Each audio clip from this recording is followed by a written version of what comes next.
Conste que va a sacar chispas, vamos a dejar la víbora chillando porque ya llegaron los maestros a esta mesa de diálogo nocturno y sin censura. Saludo con mucho gusto a José Reveles, al maestro Pepe Reveles. Gracias por acompañarnos, Pepe. Buenas noches. Muy buenas noches, Vicente, y muchas gracias por la invitación. Claro que sí, y el maestro Francisco Cruz, el querido Paco Cruz. ¿Cómo te va, Paco? Buenas noches. Vicente, buenas noches. Pepe, José Reveles, buenas noches. No, muchas gracias, Vicente, aquí estamos. Conste que repetimos porque la gente lo pide, maestros. Oigan, muchas gracias. A ver, antes de entrar a los temas que ya habíamos platicado, ¿qué piensan? Nuevamente la pregunta, ¿qué piensan de este Poder Judicial que parece que está jugando a las vencidas, así como en la escuela con el gobierno federal? Dejaron en libertad, aunque lo volvieron a apañar, al fiscal de Morelos. Y luego nos dejan libre de culpa, casi le tenemos que decir, perdone usted, le voy a servir su patito laqueado a Lozoya. ¿Qué pasa con este Poder Judicial? ¿Quién le entra? ¿Quién empieza? Bueno, lo que ha pasado siempre con el Poder Judicial, ¿no? Que particularmente en los últimos meses y con la nueva titular en la Suprema Corte de Justicia de la Nación, las cosas han variado hacia mal. Es decir, tratando de contradecir lo que el Ejecutivo inicia o la Fiscalía, porque en este caso, en el revés que le dan a la Fiscalía en el caso de Lozoya, es más que evidente que el fiscal no aceptó un pago que había propuesto el propio Lozoya y ahora se va a dar un solo quinto y le están permitiendo absolutamente la impunidad, ¿no? sobre un tema que pues hay evidencias, hay pruebas muy fehacientes de que tiene cola que le pise, ¿no? El juez dice que en el caso agronitrogenados ya es suficiente con lo que está pagando Alonso Ancira, ¿no? El de Altos Hornos de México. ¡Qué poca! No, mira, qué poca y qué mucha. No, Vicente, la verdad es, bueno, primero ya lo habíamos establecido, está sirviendo Norma Piña, porque ella es la presidenta del Poder Judicial, punto. Está sirviendo a intereses muy oscuros, uno. Pero segundo, debía tener mucho cuidado, porque en el camino se va a atravesar, no con México, se va a atravesar con Estados Unidos. Y eso verdaderamente sí la va a poner en la mira. ¿A quién está sirviendo el Poder Judicial Federal? Sí, sabemos que está sirviendo a un grupo o dos, Peña Nieto, Calderón, Vicente Fox, que ellos arman prácticamente el Poder Judicial que tenemos ahora. Pero hay casos muy notables como el del fiscal de Morelos que te llevan a ver otras cosas. Y ella sí, me parece que está metiendo al Poder Judicial en un laberinto del que luego no va a poder salir, no va a encontrar la salida, por más que le ayuden, por más que le busquen. ¿Sí? No es intocable sí, porque aquí en México, en este momento, pero no es intocable para Estados Unidos, ¿eh? Y me parece que está entrando en terrenos protegiendo a García Luna, a todo el clan de García Luna, protegiendo ciertos intereses aquí. Al rato la van a ligar también con el narco, que para mí no hay duda que está relacionada, pero ya hace mucho, desde que entró con las primeras medidas. Entonces debe ser muy cuidadosas, no por lo que hay en México, por el laberinto o el callejón al que puede entrar metiéndose y tocando intereses que afectan a Estados Unidos. La han dejado libre. Debe ella recordar que mucho tiempo dejaron libre a Genaro García Luna, no lo tocaron, no tocaron al Negro Durazo y a otros, pero eventualmente la justicia llega y le puede llegar por donde menos lo vea. Y qué interesante que menciones el caso, Paco, sobre todo en este sentido del fiscal de Morelos, porque al fiscal de Morelos hay dos vertientes, la del crimen organizado, su presunta vinculación con el crimen organizado. Hay que recordar que Morelos es ahora sí que una de las centrales desde donde opera este crimen organizado, grupos de Guerrero y de otros estados, por el lugar estratégico que tiene Morelos. Pero esto va más allá del caso del feminicidio por el que se confronta con la Fiscalía de la Ciudad de México. Y el caso de Lozoya está cantado, es político, ¿no? No, es el caso emblemático de la lucha contra la corrupción hasta el momento, y el juez de este Poder Judicial podrido dice, pues vamos adelante, no pasa nada.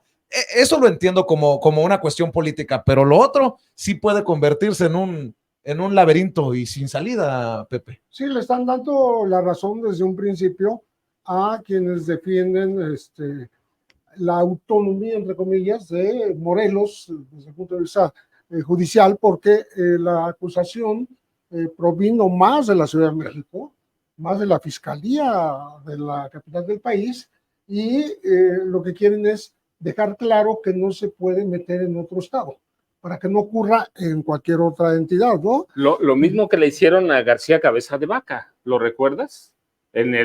Cuando la Suprema Corte toca el asunto de García Cabeza de Vaca, dice, no, el Congreso de Morelos, la legislatura local, tiene preferencias. Discúlpame, de Tamaulipas tiene preferencia. Le están haciendo lo mismo, Morelos, pero en ese camino se están llevando o están entrando a cosas desconocidas, ¿eh? Yo creo que la ministra presidenta está tocando temas que conoce, pero desconoce a fondo. Sí, y cómo se reivindica un personaje como García Cabeza de Vaca, que después gana políticamente, ¿no? Al ganar judicialmente, pues, por el propio peso de esta decisión, gana políticamente. Pero vuelve a perder porque le negaron el amparo y procede la orden de aprehensión, ¿no? No, pero estoy hablando dentro del Frente Amplio, en qué anda Cabeza de Vaca. Se va a encargar de la anticorrupción, ni más ni menos. De la política contra el crimen organizado. O sea que es el contrasentido pintadito, ¿no? Déjenme soltar una pregunta para los dos que va a dejar la víbora chillar. ¿Es el Poder Judicial corrupto, podrido del que habla el presidente? ¿O también tiene responsabilidad la Fiscalía? Porque mucho hemos hablado también que hay o podría haber reductos de protección para Genaro García Luna, incluso en la Fiscalía. Cuando lo he mencionado se me ponen muy alebrestados muchos, pero yo recuerdo el caso, por ejemplo, solo como ejemplo, de Javier Duarte, que el juez le pone una tunda a los encargados de la Fiscalía por haber armado mal el caso. Recuerdo que los regañó en una de las audiencias de Javier Duarte. Yo pregunto, ¿esto es exclusivamente del Poder Judicial o también hay culpas en la Fiscalía? Sí, bueno, se aprovechan esas cojeras, vamos a decir, esas fallas de la Fiscalía, porque sí las ha tenido, ¿no? Muchas. Para acentuar más el poder del otro lado, del Poder Judicial. Entonces, sí, obviamente, si tú como fiscal de alguna manera haces mal las cosas, yo creo que hizo mal en no aceptar aquel pago de Lozoya, por ejemplo. Pero aunque el presidente había dicho, es muy poquito. No, sí, bueno, pero poquito y hubiera ganado lo que fuera, sí, pero ahora no va a ganar ni un quinto, ¿no? De lo perdido lo que aparezca. No, sí. Mira, parece que debe haber de los dos lados. Si tenemos una fiscalía que no funciona, eso es claro, no funciona. Gertz Manero es un fiscal que camina para atrás. Fíjate, salió de prisión Rosario Robles.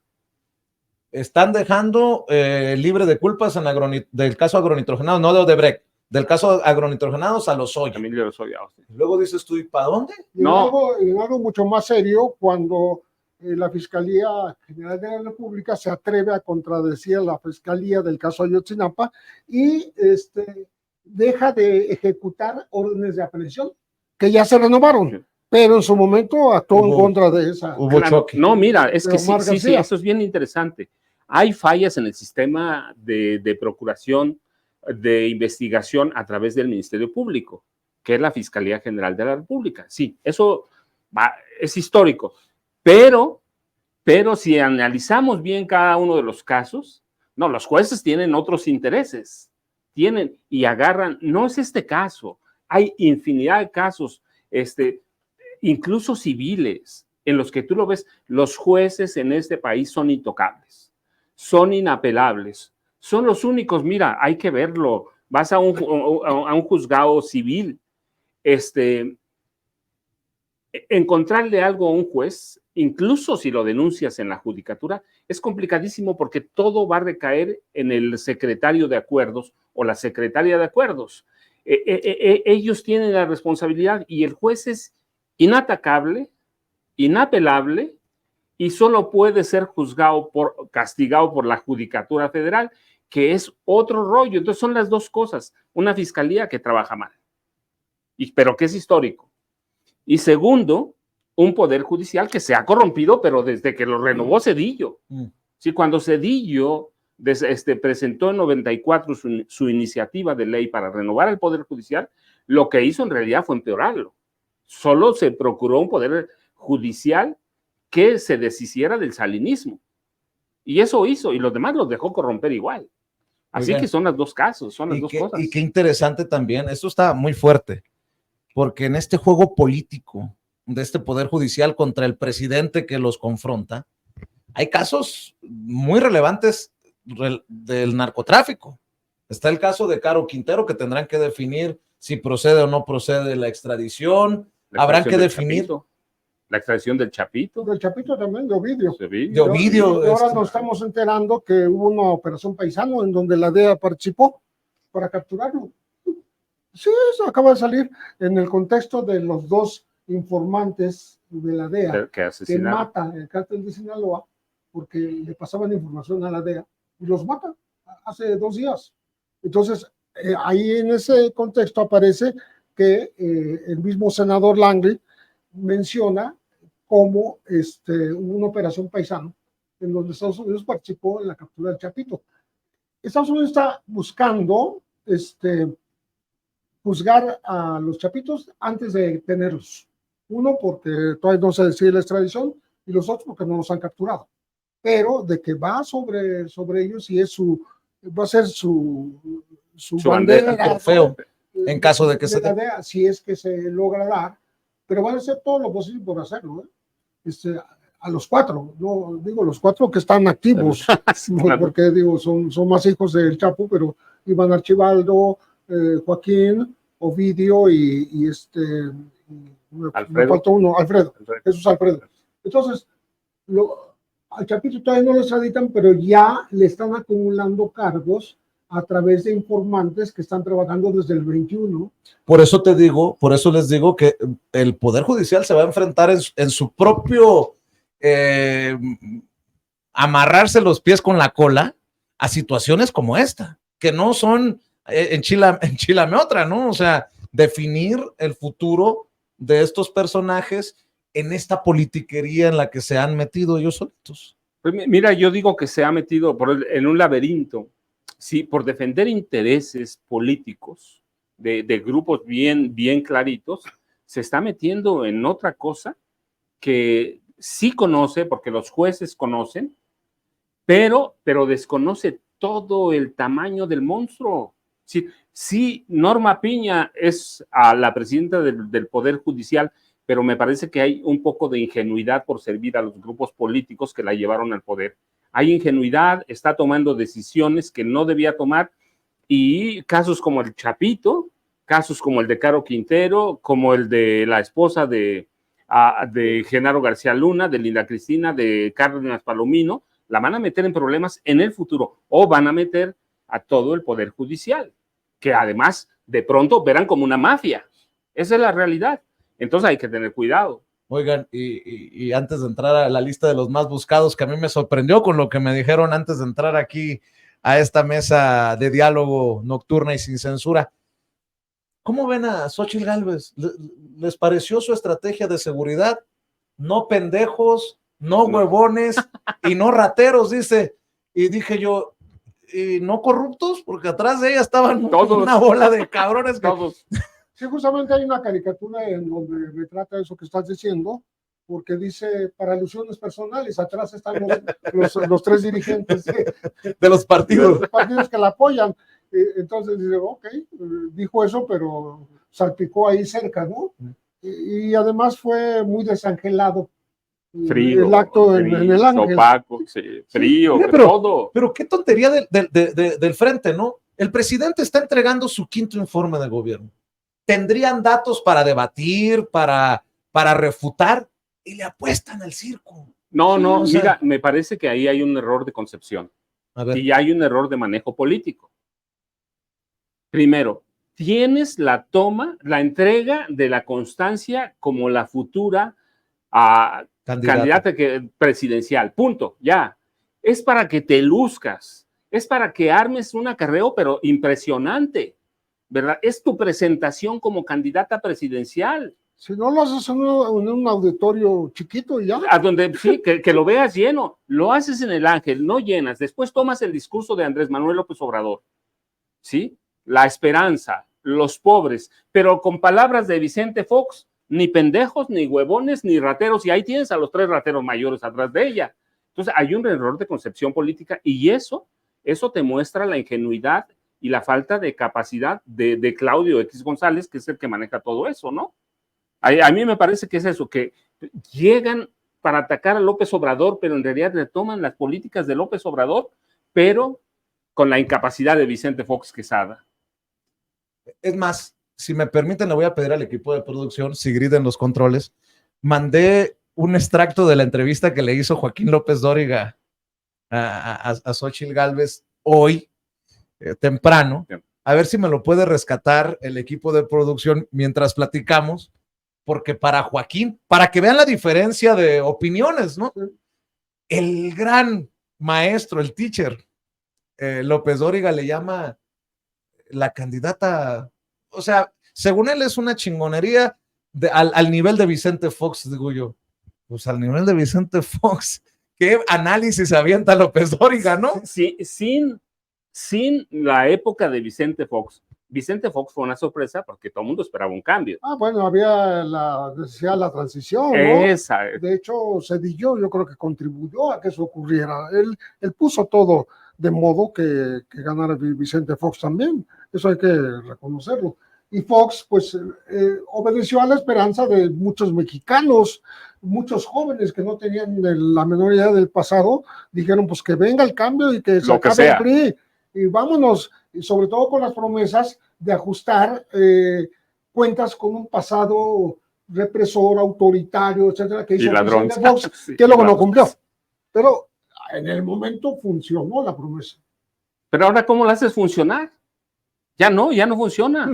Ya, sí, otro Fox, otro Peña, sí, son momentos distintos, pero además, bien importante, es un presidente distinto. Es un presidente. No están con Zedillo, no están con Peña, están con Andrés Manuel López Obrador, que verdaderamente, mira, yo pienso, Andrés Manuel, con todo lo que hay, está manejando toda la sucesión. Él les puso candidata, él les puso todo. Y es una mujer, ayer lo vi, y es la importancia del evento de ayer del Ángel. No había ese movimiento político, ese fenómeno político que es Xóchitl, no existió nunca, no ha existido nunca. Si comunicadores como el teacher, López Dóriga, la van a ver así, como Ciro, que es su cuata desde el Canal 40, la van a ver así. Eso hicieron con Alejandra del Moral. Sí, esa película ya la vimos y se van a montar en ese triunfo de ya alcanzó, ya ganó. No, hombre, eso ya lo vimos, pero no somos los mismos de 2000 ni de 2012. Así que yo creo que les va a ir mal. A ver si nos cubren este video para que sea solo audio de, no vaya a ser que se vayan a enojar por los derechos y nos vayan a joder. A ver si nos pone una fotografía, Sigrid, de Xóchitl Gálvez o de Joaquín López Dóriga, porque sí, para mí es revelador. Eso habla de la cargada mediática que se viene, pero no interesados en debatir temas. Yo insisto, el presidente presenta su quinto informe de gobierno. Y a este punto, a un año de que deje el puesto, todavía no le pueden refutar, todavía no le pueden debatir, todavía no tienen la altura para... Yo pregunto. Se está dando un discurso viejo en tiempos nuevos. Circunstancias muy diferentes a la alternancia del 2000, claro, que mucha gente se la compró, va. La compró, pero fácil, ¿no? Y ni en temas de seguridad, que podría ser el más... sí, el más sensible. ¿no? ¿Con cabeza de vaca? Sí. ¡Qué horror! No, es eso, por eso. a ver, vamos a escuchar esto que le dice López Dóriga. Es más revelador lo que le dice López Dóriga que lo que le dice Xóchitl a Joaquín. Xóchitl Gálvez, que haya aceptado venir hoy. Querida Xóchitl, ¿cómo estás? Pues apenas hace unas semanas ¿Qué tal? hablábamos de que empezábamos esta posible aventura y acabó en una realidad. En una realidad, Xóchitl, que donde primero, yo soy de los que decían hace 3 meses que no había oposición. Sí, ¿por qué? Porque hace 3 meses no había un liderazgo competitivo. Y lo estuve diciendo, tal cual. ¿Qué ocurrió? Que Xóchitl con su estilo, pero el presidente con el suyo, se encargó de crear a quien yo he calificado la más formidable candidata presidencial desde los tiempos de Vicente Fox, La más formidable candidata presidencial desde Vicente Fox, dice Joaquín. Pues Tan, es que, tarán, para empezar, no ha habido ni más formidable ni menos formidable. De allá para acá no hay candidatas, ¿no? No hay. No hay. Bueno, Hubo. Josefina Vázquez Moto. No, no me la maltrate. Y además la conoce muy bien. Sí, José Reveles la conoce bien. Exactamente, Por ahí tiene un libro sobre me ella. escapó Josefina. Sí, bueno, el libro habla del Partido de Acción Nacional, pero en tiempos en que operó Vázquez Mota. Mota, claro. Entonces, sí, estamos hablando del lema de Calderón, que era las manos limpias, eran las manos sucias del PAN. Bueno, no podemos hablar de manos limpias de Josefina cuando sigue sin... A mí me prometió, la próxima semana regreso a tus estudios para aclararte lo de los 1,000 millones que me dio Peña Nieto para disque los paisanos. Y hasta la fecha. No va a regresar a fondo nunca. Perdido. A fondo perdido, dice Pepe. No, mira, a mí me parece que fue lamentable lo de ayer domingo. Sí, de veras, porque yo he seguido, de pronto soy muy obsesivo con la información, sigo cuadro por cuadro y digo, no, pues, ¿qué maquinaria electoral tienen? ¿Cómo opera? Que además lo he dicho públicamente muchas veces, si hay un tipo incapaz en la operación política de este país, es Claudio X González. ¿Cuántas elecciones ha perdido? ¿Qué va a hacer? Si el músculo electoral de Xóchitl Gálvez Ruiz está en lo de ayer, que era la presentación como candidata, era su unción, y oye, dice, está vacío. Hablando de informes, hay de informes a informes, ¿no? Hoy presenta su informe Alfredo del Mazo, y creo que Alfredo del Mazo le ha fallado feamente al Estado de México. Básicamente, hoy dijo, lo que entendí es que lo disculpen, que las cosas no se mejoraron en temas de seguridad, que siguen robando en el transporte público, que sigue habiendo feminicidios, porque entiendan la pandemia y lo que dejó el sismo del 2017. Eso sí, muchas cositas para leer en este informe: el abrazo de Vargas a la maestra Delfina, el reconocimiento de Alfredo del Mazo a la maestra Delfina, el reconocimiento al presidente Andrés Manuel López Obrador y así le llamo yo a mi libro, un sálvese quien pueda, a pesar de que tenía a Chaufet, a César Camacho, a los exgobernadores priistas del Estado de México. Sálvese quien pueda, yo voy por mi embajada. Mira, yo digo, es que es simbólico, ese informe de hoy es histórico, por los abrazos, por lo que no se ve en las palabras, ¿no? Enrique Vargas del Villar tanto habló contra la maestra Delfina, fue el que más habló, su grupo fue el que más la denostó, y hoy la tienes abrazando a la maestra con risueño, y nadie se lo pidió, él la subió a su cuenta Twitter. Oye, pero sí, creo que no exagero cuando digo que falló miserablemente como gobernador Alfredo del Mazo en temas de seguridad, que es el tema que a ustedes les apasiona como a su servidor.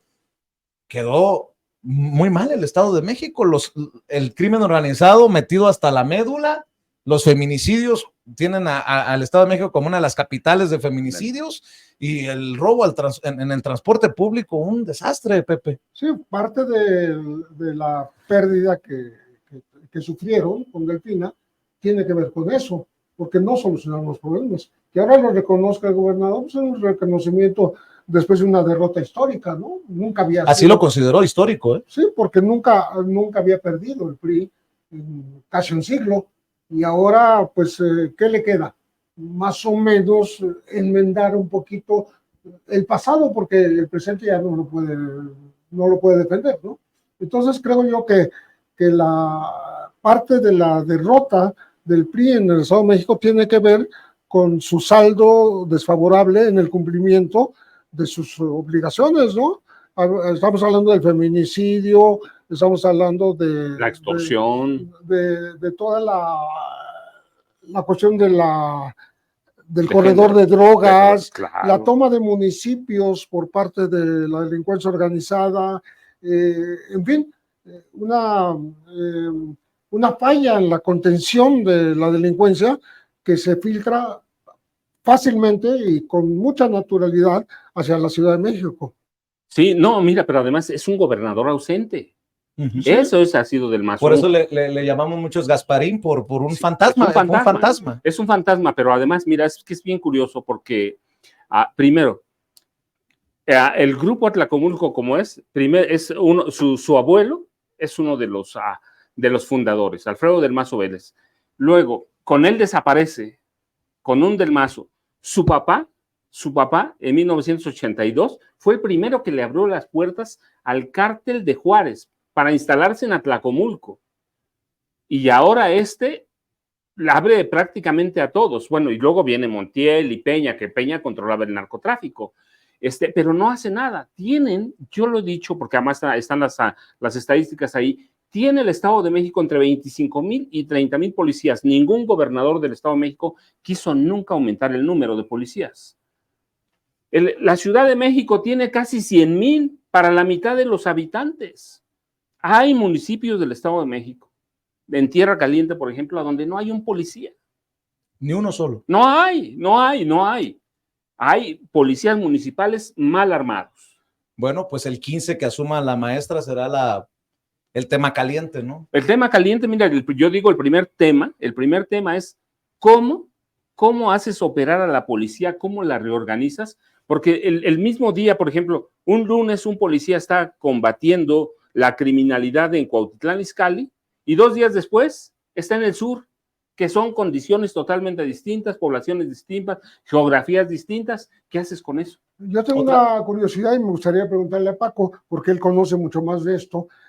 ¿Qué pasa entonces con el CUSAEM? Porque resulta que la policía no sirve en el Estado de México, pero la presta a todo el país. CUSAEM invade todos los estados. Esa es la caja. Renta policías.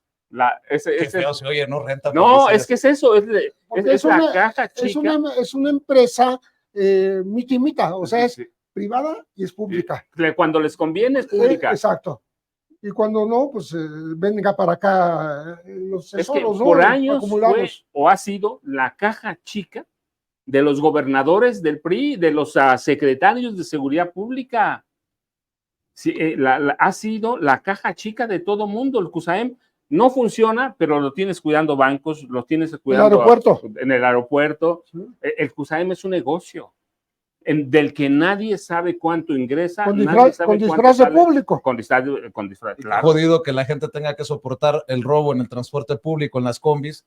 ¿Y dónde está? Cuidando a particulares, o bancos aquí, o donde sea, a políticos que pagan. Empresarios. Yo recuerdo que denuncié. La primera denuncia fuerte que hice fue precisamente sobre policías que estaban enviados a proteger a empresarios de la radiocomunicación en el Estado de México. Y me dijo el presidente, no me digas nombres, que lo cuiden, por favor. Me acuerdo que el presidente dijo, así sería el caso que él también olía de lo que se venía con mi denuncia. Y nada más para cerrar esto del informe de Alfredo del Mazo, para mí fue revelador ver la cara de los arzobispos y obispos que invitó Alfredo del Mazo a su informe, que seguramente por dentro estaban: protégenos, Señor, con mucho respeto para todas las creencias, ¿no? Con tu espíritu, porque la forma en la que se exhibe esta élite religiosa que ha hecho campaña contra el gobierno con el tema de los libros de texto gratuitos, con diferentes temas que desde el púlpito han hecho política, pues quedaron exhibidos con el recibimiento, el reconocimiento que le da Alfredo del Mazo al presidente y a la futura gobernadora. O sea, para mí también fue revelador. ¿Qué hace un arzobispo? Pregunto yo, en un estado laico, en un informe de gobierno. Pregunto yo, nada más pregunto. Aunque sea la tierra de Millonésimo Cepeda. No, te lo digo, no. Es que no puedes separar nunca la fundación del Grupo Atlacomulco de la iglesia. La iglesia es la base principal de la formación del Grupo Atlacomulco. Mira, nosotros conocemos a Isidro Fabel Alfaro, revolucionario carrancista, como el fundador del Grupo Atlacomulco. No, en realidad es un tipo que para mí es el más extraordinario personaje de Atlacomulco, el más sobresaliente, Maximino Ruiz y Flores, que para los 40 había sido 3 veces obispo, 3 veces, en Derbe, Asia Menor, en San Cristóbal de las Casas y auxiliar de la Ciudad de México. Vale, ese tipo, y luego el primer obispo, nacido en Atlacomulco, el primer obispo de Toluca, nacido en Atlacomulco, Arturo Vélez Martínez. El obispo de las rifas. El obispo del diablo, ese mismo. Tenemos una derecha confesional a partir del marzo de 42 en la gubernatura del Estado de México. Me hiciste acordar del arzobispo primado de México, Norberto Rivera Carrera, que hablaba de purificar lo que pasara por las puertas de la iglesia. Me imagino que hasta el dinero mal habido, el dinero sucio. Me hiciste acordar con esto del obispo del diablo. Es que la iglesia también ha jugado un papel importante, protagónico en esta relación, crimen organizado, sociedad, en fin. Sí, a veces pública, a veces soterrada, ¿no? Pero sí juega un papel. Cuando mencionas a Millonésimo Cepeda, ¿no? El obispo de los privilegios. Tuvo una acusación formal por haberse quedado con una fortuna de una señora Azcárraga. Ah, sí, las obras de arte, ¿no? Unas pinturas y el producto de esas pinturas. Pero además es una iglesia que ha vivido históricamente al lado del poder. Mira, nada más para recordar, el primer obispo de Toluca, que terminó como el mayor hotelero del Estado de México. ¡Ah, carambas! No lo metió López Portillo, y eso lo cuenta López Portillo en sus memorias. No lo metió a la cárcel porque llegó a un acuerdo con su primo, que era en esa época senador, había sido gobernador, Alfredo del Mazo Vélez. Pero ese obispo, asociado con la primera dama, María de los Dolores Izaguirre Castañares, esposa de Ruiz Cortines, se robaron todo lo de las rifas para la construcción, residencias, automóviles. ¿Pero qué iban a construir? La Catedral de Toluca. Ah, caray. Sí, López Portillo lo cuenta en sus memorias, no te lo estoy contando. No, lo cuenta López Portillo. Si no lo metía a la cárcel porque su primo llegó a un arreglo, pero lo que no cuenta López Portillo, eso lo cuento yo en las Damas del Poder, es que Arturo Vélez Martínez, el primer obispo de Toluca, tenía un acuerdo con la primera dama, María de los Dolores Izaguirre, y ella le pedía a los políticos que hicieran donaciones, a los empresarios, y ellos hacían donaciones para construir la catedral, y un día que pierden todo. Y ella terminó como propietaria de 90 propiedades de alta gama en la Ciudad de México. Controlaba la prostitución, controlaba en prostíbulos en Ciudad de México y en Veracruz. Esa es la iglesia, y es la iglesia en el Estado de México, para que tengas una idea del poder. Y por eso estaban hoy ahí. Y hoy el representante es el presidente del Tribunal Superior de Justicia, legionario de Cristo. Ya tienes. Ya me dijiste todo. A ver, me sorprendiste, Pepe, cuando antes de entrar a la mesa hablabas de una reorganización o reclasificación de los más buscados del gobierno de Estados Unidos. Y me dijiste, no aparece ni el Mencho ni el Mayo. Ni el Mayo Zambada. Ah, caramba, esa sí es noticia. Sí, es noticia porque obviamente están contradiciendo todo lo que han dicho anteriormente, ¿no? Son los malos. El Mayo era jefe del Chapo, según salió a relucir en el juicio, y el Mencho es el más buscado porque es digamos que el que quiere ser el sucesor del cártel de Sinaloa, ¿no? Y que tiene familiares presos. Además, Estados Unidos ha movido de que el cártel Jalisco Nueva Generación y el cártel de Sinaloa son las organizaciones criminales más peligrosas del mundo. Sí, más peligrosas del mundo, con 45,000 operadores en todos los continentes, ¿no? Pero la esposa del Mencho ha sido señalada, la hija del Mencho, el hijo del Mencho, O sea, Toda la familia. no sé por qué ahora dicen, pues ya no está entre los 10 más, porque le quieren poner el acento a los chapitos. Ellos quieren a los chapitos, porque es lo ¿Por que el más tema del luce, fentanilo o qué? es lo que más, sí, es lo que más viste. De momento. En el momento, Sí. la droga de moda es el fentanilo y es lo que más le interesa a Biden. A Estados Unidos lo que más le interesa es acabar, por lo menos aparentemente, con esa plaga infernal, porque se mueren casi 100,000 estadounidenses cada año por el fentanilo. ¿Y quiénes son los culpables? Los chapitos. Los chapitos. ¿No? Porque dicen que son los dueños de los laboratorios, son los que tienen, hasta te dan los detalles de quién es el control de la importación, quién viaja a China y trae la droga, quién tiene los laboratorios, etcétera. Es lo que quiere Estados Unidos. La joya de la corona son los chapitos. Recuerdo que en la pasada mesa yo les preguntaba en qué momento como que había cambiado el crimen organizado y pasamos En los 80. de los de sombrero y botas, bragados, de la sierra, a los de traje y corbata. Bueno, me llama mucho la atención cómo hablan de una nueva generación en los más buscados, una nueva generación de narcotraficantes.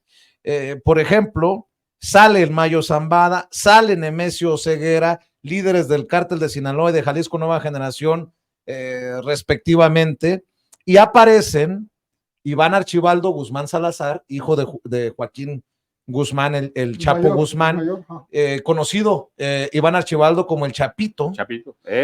También aparecen otros personajes, pero definitivamente lo que brinca es la salida del Mayo y del Mencho. Mira, yo tengo, no ahora, una idea muy vieja que planteo más o menos en Cártel de Juárez. La lista de los más buscados es como una partida de dominó y al mismo tiempo un juego de ajedrez. Entran y salen según los intereses de la DEA, según las presiones del Departamento de Justicia, según las presiones del Departamento de Estado y según el presidente de Estados Unidos. Si los van moviendo, ¿cómo es posible que ofrezcan 10 millones o 15 millones por el Mencho o por el Mayo Zambada y de pronto los quiten de la lista? ¿Por qué? Porque sirven como peones en un juego que controlan ellos.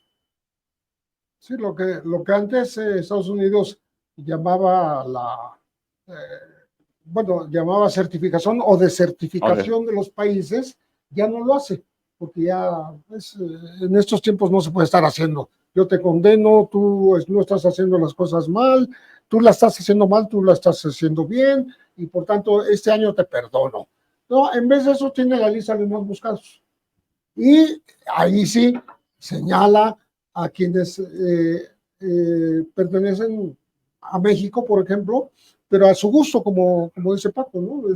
Es una cuestión de un deseo personal, digamos, de la actual directora de la DEA, porque no es que hayan hecho más o menos, ¿no?, de lo que ya habían hecho antes, ¿no? Ya están ahí. Pero ahí. Como tú dices, ¿no? Hay recompensas de 20 millones, por el Mayo había 15, y por el Mencho 10. Ya no están ahí. También hay que decir unos por otros. Así como aparece Iván Archibaldo, el Chapito, en la lista de los más buscados, sale de la lista de los más buscados Chapito. Jesús Alfredo Guzmán Salazar, el Alfredillo, otro de los hijos de Joaquín Guzmán. Unos por otros, pues a eso me refiero. Y está el gobierno de Estados Unidos muy atento al caso de Ovidio Guzmán, ya lo mencionábamos, que podría irse en extradición al norte. Ellos están seguros que se va a ir, porque México, hay que decirlo con toda claridad, no ha negado ninguna extradición importante a los Estados Unidos. Nada más que le aprieten la Norma Piña, a ver qué va a hacer. Se deshace de los capos porque no le conviene tener bombas de tiempo en México, punto. Sobre todo después de la fuga del Chapo. Para mí resulta fascinante, apasionante tratar de analizar esto. Si bien es cierto, es como un juego de, ¿qué dices? ¿De dominó? Dominó, vas sorcando tus mulas, las vas bajando. Pero fíjate, se ha ido transformando también el panorama, el campo del crimen organizado. Los grandes capos, yo no estoy diciendo si hay mejores o peores o más, o ahora es más efímero el liderazgo porque podrían bajarlos o matarlos con más facilidad que antes. Pero pasamos de Rafael Caro Quintero, de En la época, pues Don Neto. Don Neto, Y el Güero Palma, ¿quién más teníamos? Félix Félix Gallardo. Gallardo, Que sigue vivo, pero Cecilia Falcón, apenas vive. ¿sí? algunos de los Arellano Félix, el Los Mayo, históricos. el Azul ya también parece que falleció, pero hemos pasado de esta camada ahora a todo lo que hay, porque también se han incrementado en número las células y los cárteles y los grupos. Es lo que así lo entiendo. Sí, de pronto aparecen nombres que nunca has oído. Aunque hayas leído muchísimo el narco, te aparece un nombre que dices, ¿qué onda? ¿Y que de dónde salió? Son ¿no? células es decir, es la economía de escala del narco. Si también ellos es un país más complejo, es un país con más habitantes, es un país con más dinero, así que tienen que también hacer economías de escala, no pueden operar todo, necesitan gerentes. Por ejemplo, regiones. Colombia está llena de mexicanos, de capos mexicanos. No conocemos un solo nombre. A ver, un mexicano que esté en Colombia y que esté operando toda la cocaína, no sabemos. Sabemos lo que lo están haciendo ellos. Y seguimos sin definir a los grandes capos en Estados Unidos. No hay ni uno. No, ni uno, claro. Ni uno. ¿Cómo? Que alguien me explique, ¿no? Pues ahí tienes a la DEA, yo digo nada más. Ahí tienes a la DEA, que nació en 73 para combatir eso, y siguen empeorando.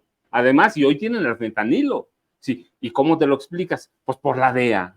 Fíjense que tuve una conversación muy interesante. No voy a identificarlo porque no le pedí permiso para revelarlo, pero tuve una conversación con un alto mando del ejército en mi ida a Campeche, ahora que fuimos en un avión de la Fuerza Aérea Mexicana, el 5º informe de gobierno, y le decía, pero a ver, no voy a dar ni su cargo ni nada, a ver, ¿dónde se jodió la cosa? ¿Dónde cambió todo? Con la irrupción de los Zetas, me dice. Porque antes tú no veías a gente con el traje militar y los radios desde su perspectiva, ¿no? Antes era pues la gente de sombrero, la gente de botas, la gente de las troconas, y ahí fue donde, dice él, creo yo que cambiaron muchas cosas a lo que hoy más o menos entendemos del crimen organizado. Y otra cosa que me llamó la atención, además de esto de autocrítica, porque tiene que ser una autocrítica cuando habla de los Zetas, porque se convirtieron de militares a matones, a sicarios, pero Paco, me llamó mucho la atención algo que a manera de reclamo me dijo este personaje. ¿Por qué? Me dice, en todas las películas mexicanas nos tienen que tachar a los militares como corruptos y los malos de la película. No estoy diciendo que no haya manzanitas podridas, claro que hay, pero ¿no te has dado cuenta del cine hollywoodense que los héroes casi siempre son los militares? ¿Por qué?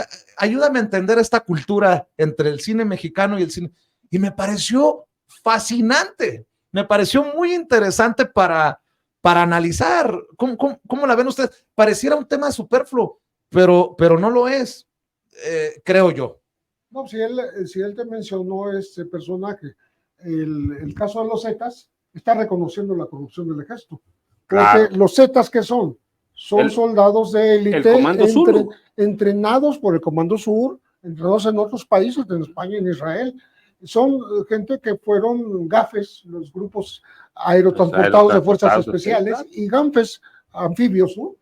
Que eran los súper de élite entrenados. ¿Y cómo los vislumbró el Cárdenas para decir yo, estos son los que quiero, ¿no? Pero además, se los llevó y los con saca él, Cedillo. y los hizo los jefes del narco, claro. Del narco a partir de eso.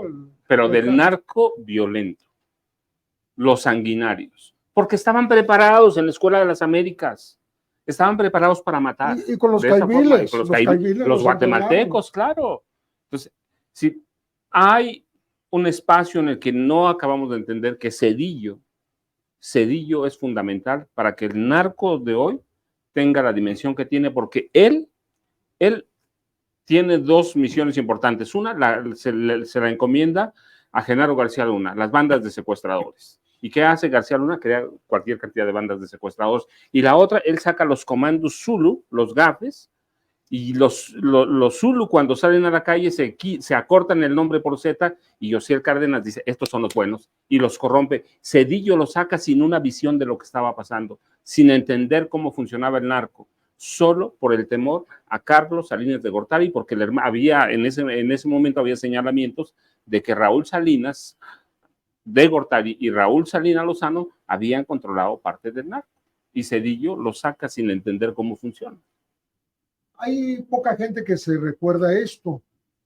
La militarización de que tanto se habla en México, el primer experimento real que se hizo fue en tiempo de los panistas, perdón, en tiempos anteriores a los panistas, siendo procurador Antonio Lozano Gracia, procurador de Cedillo. De Cedillo.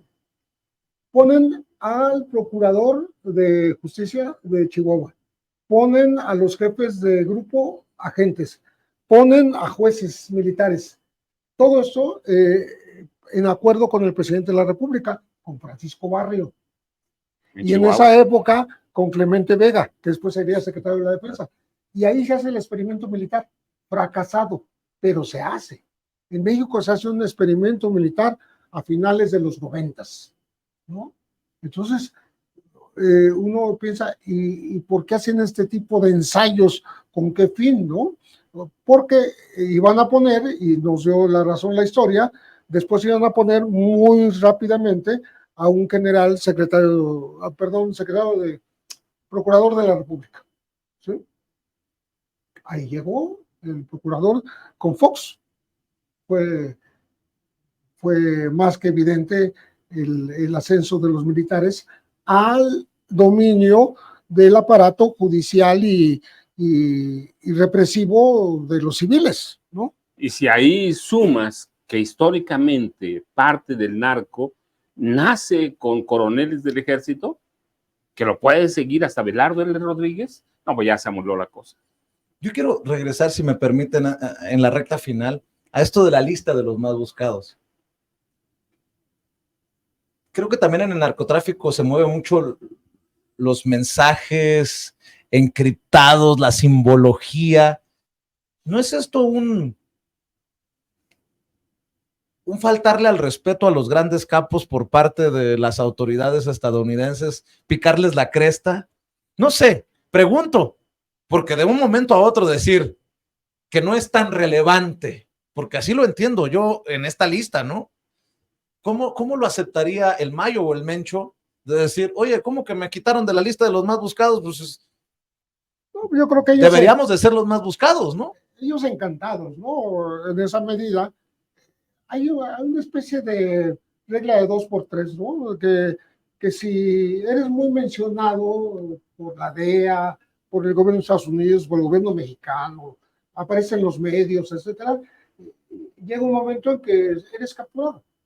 Te puedes caer. Como que a fuerza, la fuerza de los medios, la fuerza de la propaganda, la fuerza de las historias y las reales y las no reales de un capo, derivan en su captura. Y por eso, salir de la lista, pues, yo creo que el Mayo encantado, ¿no? De hecho, hasta los 80, hasta el asesinato del Quique Camarena, los narcos, los capos en serio, eran anónimos. Entre más estuvieran en la sombra, mejor para ellos. Y les reclaman a ellos, a Caro Quintero, a Doneto, eso, su papel protagónico. Antes no. ¿Quién conoce a los narcos de antes? Ciudad de México tenía una mujer capo, Ciudad Juárez tenía una mujer capo, en Tijuana hemos tenido mujeres capo, porque son anónimos. Pero hoy, después de eso, bueno, también se sintieron rockstar y eso los pone en la mira de todas las autoridades. Entonces, sí, yo también creo que salir de la lista es que bueno, ya salimos, vamos a seguir trabajando. ¿Y qué tanto éxito puede tener la lista de los más buscados? Porque, bueno, una cosa es la lista de los más buscados del FBI, otra los de la DEA, pero me suena a estas evaluaciones o estos documentos del gobierno de Estados Unidos que han servido para una fregada en la lucha o en la guerra contra el narcotráfico, tipo Plan Mérida o Plan Colombia, que no sirvieron para gran cosa, y esto de los más buscados lo han mantenido con los años, pero yo pregunto, ¿sirve de algo? Yo creo que históricamente ha sido un fracaso, como ya lo señalas, ¿no? Tanto el Plan Mérida como el Plan Colombia. La iniciativa Mérida como el Plan Colombia, porque no solucionaron el problema que iban a atacar. Nunca lo solucionaron. Dos, la creencia en que cortando la cabeza de un grupo, terminas con el grupo, lo cual no es cierto. A un grupo lo liquidas, entre comillas, o lo puedes liquidar a través de quitarle su estructura financiera. No a través de cortarle la cabeza y matar o encarcelar o extraditar al jefe del grupo, ¿no? No, tienes que quitarle dinero porque operan con dinero, operan con el poder económico que les da ser dueños. Son fortunas de miles de millones de dólares. Fíjate que eso lo escuché en el juicio contra Genaro García Luna del Rey Zambada, porque el Rey Zambada era en su momento el contador del cártel o del sector manejado por el Mayo, su hermano. Sí, claro. Qué interesante eso que estás mencionando. Y tú dime si alguien en México o desde los Estados Unidos les quita ese soporte, ese sostén financiero, pues la columna vertebral económica del narcotráfico. Nadie. Todo el mundo se va contra los capos y el enfrentamiento callejero, la captura del vicecapo y lugarteniente, pero no dices, les quitaron. Bueno, el ejemplo clásico se llama Joaquín Guzmán Loera. Dijo el propio Trump, y lo dijeron varios funcionarios de Estados Unidos, que le iban a quitar 12 mil millones de dólares. ¿Dónde están? No fue cierto. Es una cosa propagandística porque nunca le quitaron el dinero. Y de hecho el presidente Andrés Manuel López Obrador levantó la mano. Y pues dijo, de ahí nos tiene que tocar algo para nosotros también. Pero ese tema es bien profundo y bien interesante. ¿Por qué? ¿Quién controla el sistema bancario internacional? Claro. Narco. Y Estados Unidos. Y las familias banqueras, grandes familias banqueras, son bien poquitas. Y se hacen de la vista gorda por el dinero sucio, ¿no? Ahí tienes los paraísos fiscales, todos llegan a Suiza. Sí, yo por eso mencionaba la vez anterior que conversamos, como Roberto Saviano dice, la economía de Sinaloa salvó la economía italiana y salvó bancos europeos. O sea, ese dinero circula allá, no está debajo del colchón. Sí. Y se les permite que lo obtengan y nadie se los quita. Pregunto de nuevo, ¿sirve o no sirve esto de la lista de los más buscados? Porque yo no me imagino a alguien que diga, lo vi en la lista de los más buscados, yo sé dónde está, cómo lo van a apañar y quiero 10 millones de dólares que ofrecen de recompensa. Lo que decíamos, regresamos a la práctica inicial. Es como un juego de ajedrez, como un juego de dominó. Estados Unidos también es un país que se mueve por cuestiones políticas. Así que la van moviendo según los intereses del nuevo director, la nueva directora de la DEA, según el presidente que tengas ahí encima y según los intereses de la DEA en conjunto. Para eso sirve, es decir, tenemos que verlo como un movimiento político estratégico. ¿A quién le va a servir? A Estados Unidos. A nosotros no nos sirve para nada. Hoy que está en boga lo del fentanilo, pues que no estoy tratando de alguna manera de demeritar la importancia al decir esto de que está en boga, sino que está en boca de todos, en políticos, en medios en Estados Unidos del fentanilo. Es por eso, pues, que bajan a un rey de la cocaína como el Mayo Zambada y suben a los que consideran ellos como los reyes del fentanilo. Por ahí va la cosa, ¿no? Sí, claro. Sí, porque ahora es la moda para ellos, entre comillas. La moda, qué fea manera de decirlo, porque está matando gente. Está matando decenas de miles de estadounidenses. Esa sustancia que es poderosísima, ¿no? Y basta con una poquita de mezclada con otras drogas, se mezcla con cocaína, se mezcla con heroína, se hacen pastillitas, engañabobos porque son de colorcitos, así como dulcecitos, pero matan a una persona, la matan. Bueno, pues déjenme para cerrar. Estamos a la vuelta de la esquina. Creo que puede ser uno de las últimas pláticas antes de que se cumplan 9 años de la desaparición de los normalistas de Ayotzinapa. Ojalá que tengamos otras oportunidades. Ojalá que la agenda y la vida les dé para hacer estas mesas que creo que en mucho no solamente gustan, sino aportan a la audiencia, como la de Sin Censura. ¿Alguna reflexión? A 9 años, a casi 9 años de la desaparición de los normalistas de Ayotzinapa, ya estamos, insisto, a unos días nada más. 26. Paco. Mira, yo creo que todavía no hay nada nuevo, no hay algo verdaderamente para decirse. Más me parece lo relevante es cómo Alejandro Encinas Rodríguez lidia con el ejército. En el momento que haya una especie de arreglo o persecución o lo que sea, se va a vislumbrar algo. Antes me parece que ahorita no van a... Sí, lo único que puede ayudar a este caso es que le digas a los padres, aquí están los culpables, o aquí es así, aquí están fue los el destino cuerpos de los cuerpos, o así fue el destino. Lo otro, hemos pasado ya cuántos años con ese caso y no hay algo muy sólido. Si no le puedes decir a un padre, mira, es que fulano, mengano, perengano, ya conocemos mucho del entramado. Lo que necesitan los padres es decir, así estuvo la desaparición. Híjole, pues vaya caso que sigue teniendo en las manos a Alejandro Encinas. Una reflexión para cerrar sobre eso, a casi 9 años, Pepe. Sí, es terrible pensar que habiendo tantos culpables, porque vuelve a salir en esos mensajes filtrados al New York Times, 23,000 mensajes, ¿no? Vuelve a aparecer que todas las autoridades tuvieron que ver. Ejército, policía local, policía estatal, policía federal. Y los criminales. Todos, y los criminales, por supuesto, ¿no? Entonces, no hay nadie que se salve. Y sin embargo, no hay la posibilidad de judicializar de manera correcta el tema, porque falta lo esencial, encontrar los restos. Digo, perdón que diga los restos, pero es una cuestión que ya admite el gobierno, que no van a aparecer vivos jamás, ¿no?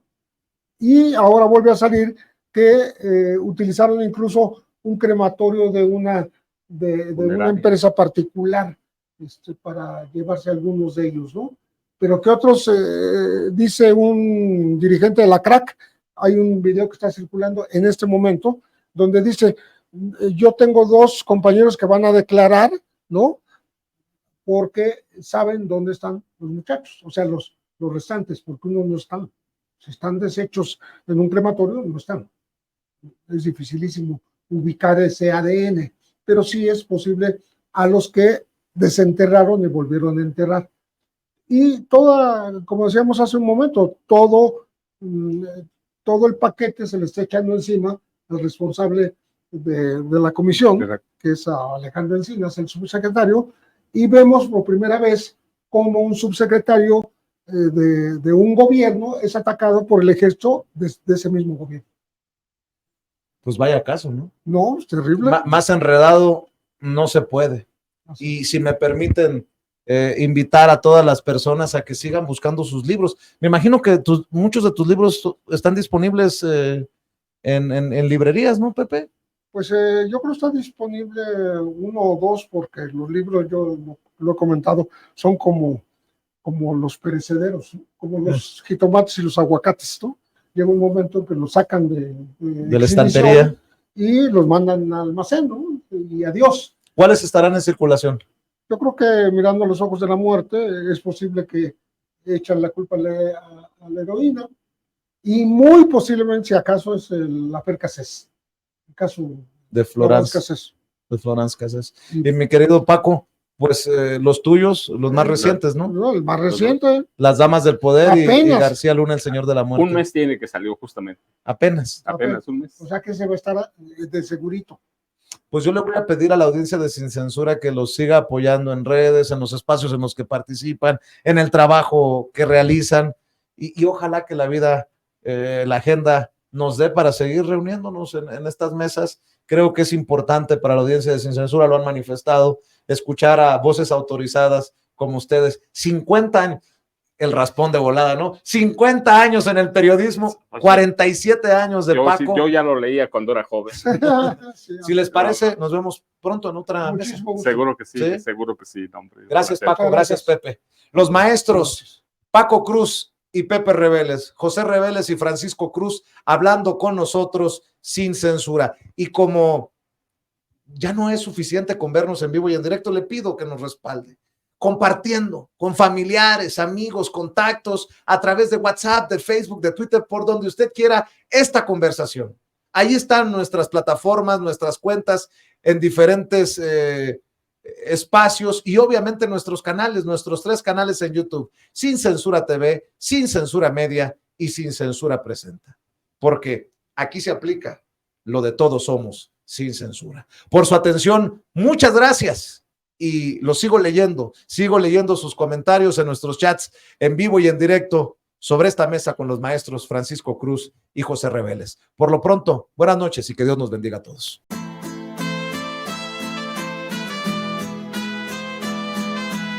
De otra prensa que es luz y claridad en la noche oscura. Hay quien tiene remedio y hay medios sin cura. Hay una prensa que nutre la perfecta dictadura y le declaró una guerra abierta a la cultura. Hay otra prensa dispuesta a enfrentarse a esta locura, sincero, sin pero, sin miedo y sin censura.